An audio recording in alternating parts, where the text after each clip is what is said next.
एक बार बुद्ध एक गांव से गुजर रहे थे, लेकिन उस गांव में लोगों के बीच गौतम बुद्ध को लेकर गलत धारणा थी, जिस कारण वो बुद्ध को अपना दुश्मन मानते थे।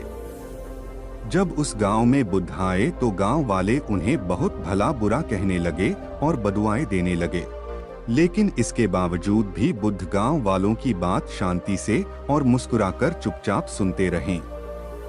गांव वालों ने देखा कि उनकी बातों का बुद्ध पर कोई असर नहीं हो रहा है और वे विनम्रता से उनकी बातें सुन रहे हैं। गांव वाले जब बोलते बोलते थक गए तो आखिर में बुद्ध ने कहा कि यदि आप सभी की बातें समाप्त हो गई हो तो मैं अब प्रस्थान करूं। बुद्ध की बात सुनकर गांव वाले हैरान रह गए, लेकिन उस भीड़ में एक व्यक्ति ने बुद्ध से कहा कि हमने तुम्हारी कोई प्रसन्नता नहीं की है, हम तुम्हें बदुआएं दे रहे हैं, क्या तुम्हें इससे कोई फर्क नहीं पड़ता?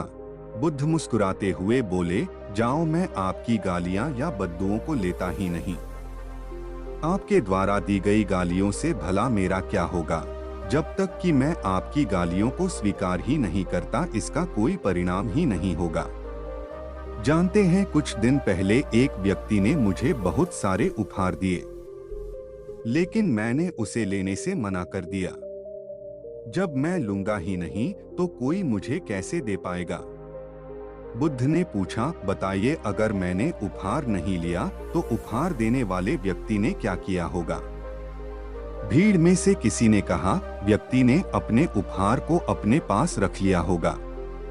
बुद्ध ने कहा, मुझे आप सब पर इसलिए दया आती है क्योंकि मैं आपकी इन गालियों को लेने में असमर्थ हूं और आपकी ये गालियां आपके पास ही रह जाएगी। सीख। भगवान गौतम बुद्ध के जीवन से जुड़ी इस कहानी से यह सीख मिलती है कि हम अक्सर अपने दुखों का कारण दूसरों को समझते हैं, लेकिन असल में यह हम पर ही निर्भर करता है कि हम वास्तव में क्या लेना चाहते हैं, खुशी या गम, उदासी या मुस्कान। यकीन मानिए, ये छोटी सी कहानी जीवन में एक बड़ा बदलाव ला सकती है।